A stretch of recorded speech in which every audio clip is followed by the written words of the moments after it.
So I am Chitra Sridhar. I'll be handling math for you. Okay. Start with the. So what does SAT mean?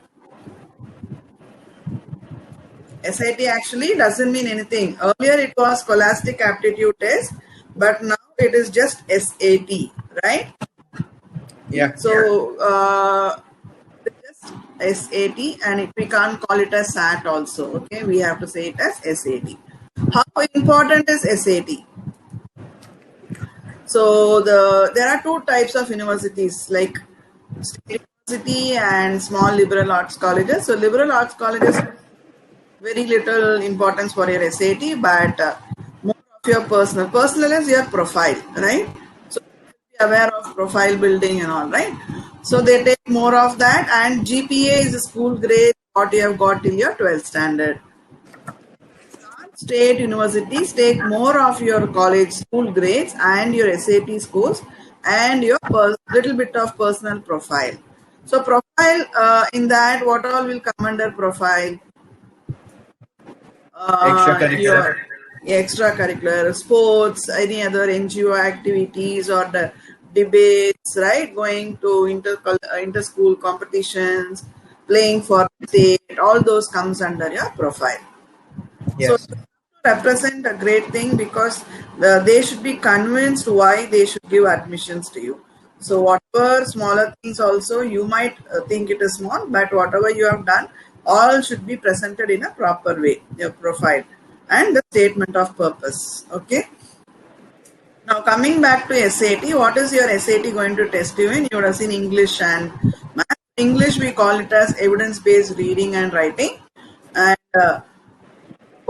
the English, your English trainer will be talking about the topics which you are going to be tested in English. It will be like passages will come, right?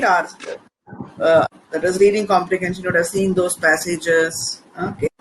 So we see it as reading, writing, and language. So in math, you're going to have two sections. One is calculator section, and another one is S calculator section. That's calculator permitted section.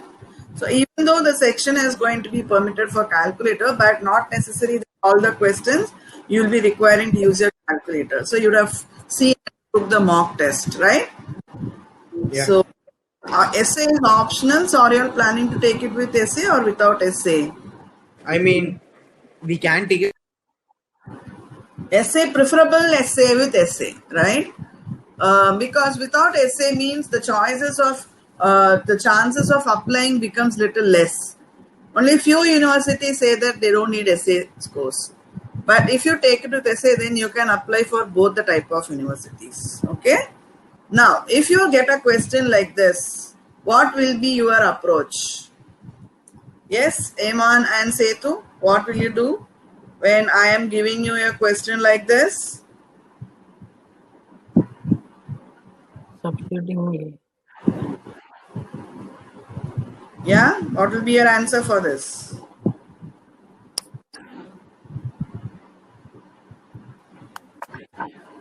Yes, Etu. Don't be shy, okay?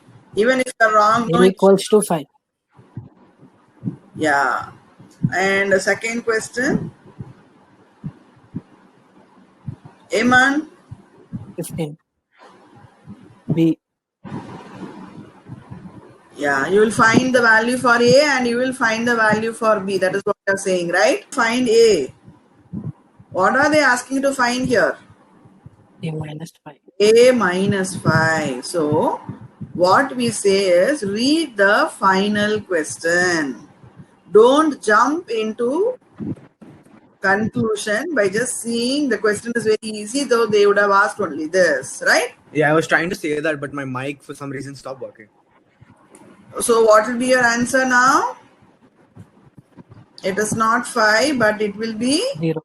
0.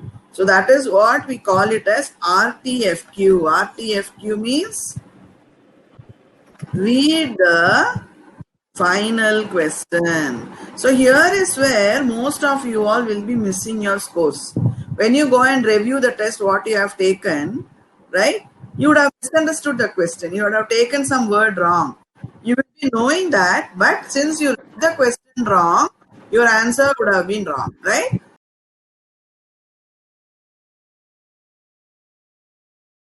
So let's see about the structure of the writing in language.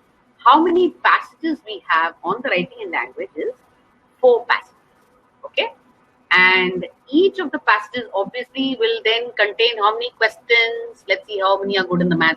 Anish, how many questions will each passage have then? If there are 4 passages and there are 44 questions. 11, wonderful. Okay, so this is a very clearly distinct in the number of questions, the writing and language, 11 questions per passage. Now, what are the question topics that you'll have on the writing and language is, you either get tested on punctuation, okay, one, or you will get tested on grammar, and the last thing you get tested on is also style. Okay, style is nothing but way of writing. Okay, clear, people? Now, there is no order in the placement of passages or of the questions. There's no strict order that you will be given an easy passage first, harder passage later, easy questions come first, no, harder questions come later. No way. So there is no sort of order of the passages that you see coming in the writing and language. Okay, and one or more passages will feature a chart or a graph.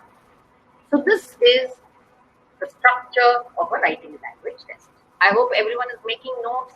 I would want a notebook with you all always to take down notes, to do the questions with me, right, in a notebook so that you understand how the approach is. Because after all, SAT is going to be a paper pencil test and you need to work on the booklet given to you. And you should practice it out the same way even now. Clear, people? Okay. Okay. Now we go ahead to, let's have a look at a question straight away. Okay. And through the question, we will come to understand the approach to a question.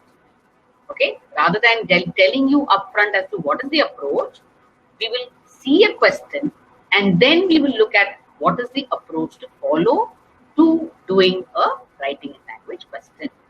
So here we are, you can see that there is a small passage. This is not the entire passage that you've been given. They've given a part of the passage to you. And you can see that this is labeled as 1. That means this is to do with what the question 1 asks. Okay. This pertains to what the question 1 will ask. Right. And can you see that in the answer choices, you have no questions. You just have no change, B, C, D. That's it. So, what type of question will this be, people? Now that I have told you, when there is no question, what type of question does it fall under? What category is it?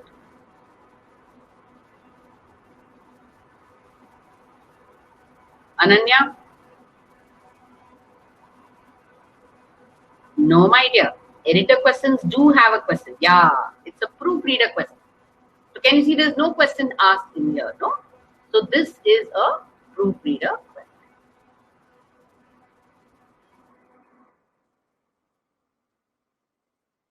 Okay, great. Now, next thing we have to see, oh my God, there's no question. How do I even answer this question then? So first things first, to be able to understand what the question could be, always begin with the passage. So let's start reading the passage. Okay. So what does it say? Writing a book is only the first step in the process of publication. Once a manuscript is complete, it must be submitted to a publisher. Okay. So we've got hang of what the passage is talking about, and particularly this sentence says, Once the manuscript is complete, it must be submitted to a publisher. So let me tell you here, there will always be an underlined part in the passage. Okay? And if at all there is an error, it will only be in this underlined part. Okay? It cannot be in any other part of the passage. All the rest is simply rightly written. So if at all, the error will be only in this part, right? Now, when we come to the answer choices now,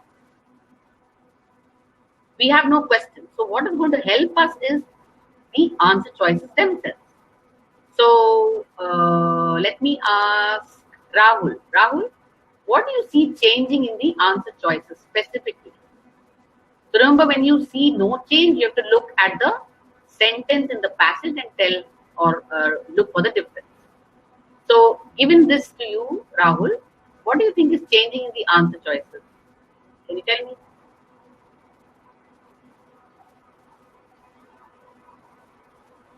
If you look vertically down at each answer choice, what is changing?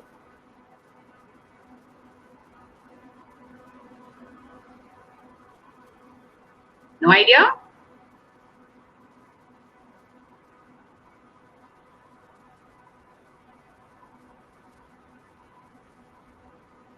Good. Okay, you got one difference, punctuation. What else?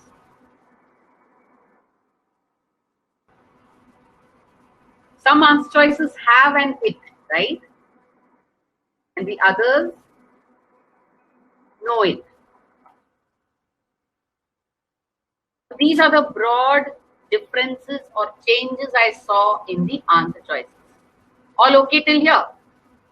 So the moment I know these are what change in the answer choices, people, don't you think the question is testing me with a little bit knowledge of what punctuation will go in the sentence and whether it will be used or not? Is this now becoming clear? We didn't have any question, but the moment we looked at the answer choices and we saw these differences, automatically this question is testing us with two things. One, which punctuation mark do we need? Okay. And two, do we need it? Now, have I got a way to approach this or not now? The moment I ask these two questions to the answer choices, I can begin the process of elimination, correct? So, which do you think can we start with? Should we start answering the question number 1 or question number 2?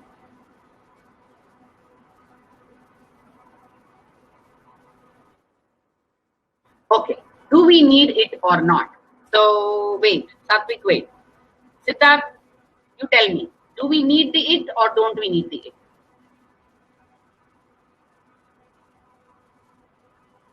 You need the it. So tell me, Siddharth, what can I eliminate knowing that I need the it?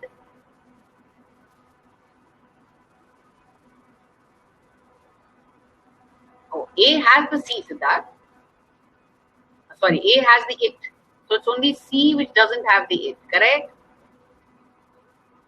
So I can eliminate only C. Okay. Now, we have to come back to punctuation now. The difference in the punctuations now stands between a long dash. Remember, this is not called a hyphen, people. This is called a long dash. Then you have a comma, and then you have a semicolon. Okay. Now tell me, unless I know the rules of the punctuation, I will not be able to do a good job with the elimination of this, right? So let me tell you now. So a semicolon is almost like a full stop. Okay? Does the job of a period only. So now tell me, people, will a full stop at this place do good for the sentence? Once a manuscript is complete, can I put a full stop at that point of time? No. So that means I can eliminate which answer choice now? A. Good. Now can you see, by just knowing two things, I have removed 50% of the answer choices. I'm down to B and D. Again now, unless I know the usage of the long dash, I will not be able to do the elimination. Okay. Again, I'm giving you all some information. A long dash usually should be put after a complete sentence only. Now, suppose I told you this, can the long dash do good at this point of the sentence? So is this part of the sentence a complete sentence once a manuscript is complete? No. So that gives me way to eliminate even answer choice D. And I have made 3 eliminations. So what should my answer be? B. So let's write down some rules, people. Okay. Let me choose a nice color. What did we learn from this? Let me put it. I hope everyone is taking down notes. So semicolon. Oh, the color did not change.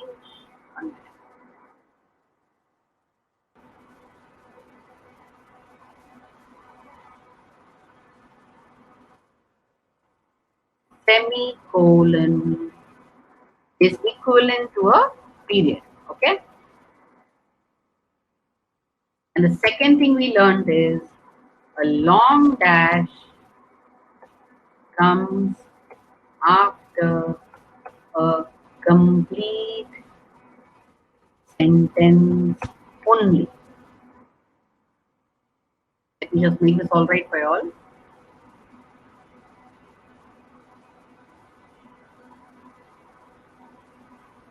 Have you all written this down, people, in your notes?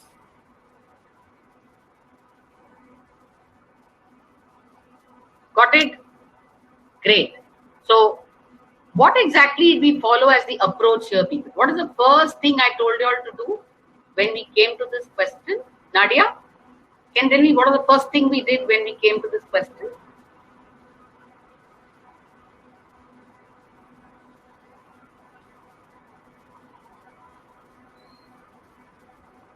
I told you to read the passage, isn't it? Remember? And then is when we looked at the answer choices. So the first step will always be read the sentence with the underlined part. That is what will already give you an idea of what is happening in the sentence. Now, the moment I have this ready in my mind and I come to the answer choices, I will be able to make out, okay, what is this sentence testing us? So I look at the differences in answer choices and I get to know what is tested, and that's what happened in this place. Yeah, I got a way to understand what is the sentence testing us. And I began with the easier question first, and I was able to do only one elimination. By and by, I understood some rules of punctuation to eliminate 2 more answer choices, and bingo, I was able to arrive at an answer. Clear, people? So we will be learning a lot of rules, don't worry. But again, SAT grammar rules are limited to only very, very, few grammar rules. So once we get mastered in those, which I will be doing today, you will be able to do a super job in writing a language question. We have in front of us 4 questions only. There's no passage out here. So what is the idea behind me giving you all only the A, B, C, D answer choices, but I give you all no passage? So the whole idea is to get you all very well versed with understanding what is changing in the answer choices. And once you are able to do this, then you will be able to answer the other questions. Therefore, what is tested? And this is our way to understand what the question is when we are not given any question in the answer choice. So let's try doing this exercise, okay? So can you see that the answer choices say no change? And then B says to run, to jump and standing still. C says running, having jumped and standing there still. D says running, jumping and standing still. So if I were to ask, say Samiksha, what is actually changing in the answer choices, Samiksha? When you look down vertically in the answer choices, what is changing now and then frequently?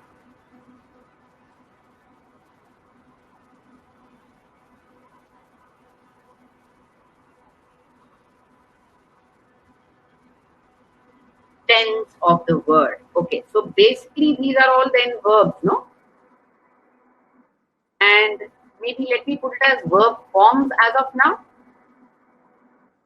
Or perhaps let me also put it as tense. All clear with this? So what was changing every time in the answer choices? You can see that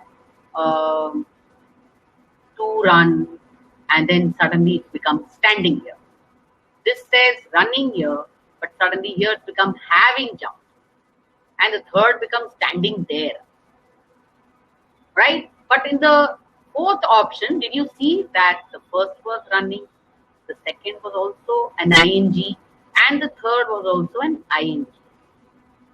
So having a look at these answer choices itself is giving me a way to understand what is tested. So what do you think is tested out here, people? This is what is called consistency of verbs. So whenever verbs are used in a sentence, they ought to be consistent with the sentence as per the time clue or as per the subject of the sentence, whatever. So a verb used in the previous sentence has to be consistent with a verb used in the coming or forthcoming sentence. That is what is called consistency. And to give an easier word for consistency, just think about it should be matching. So if I ask you all what is matching in the answer choices given to the other verbs in the sentence, what would be our answer, people? Clearly, you would have gone with which choice as our best answer in the given answer choices?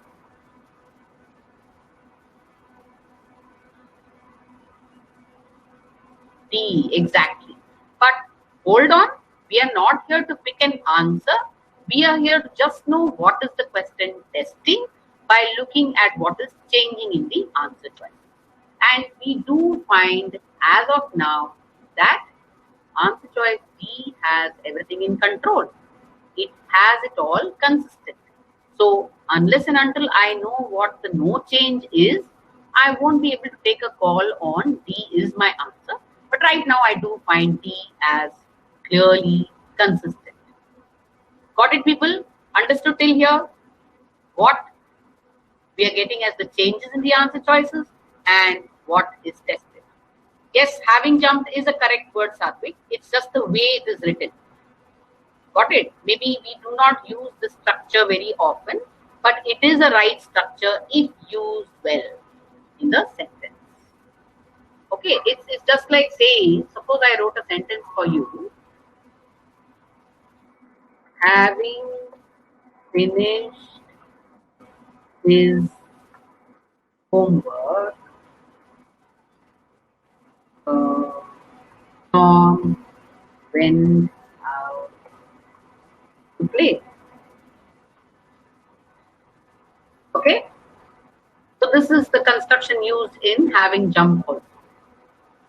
So having finished is just a way, a verb form. You will know more of this when we do sentences. Okay, right now out here it is just describing when Tom went out to play. Got it? Okay,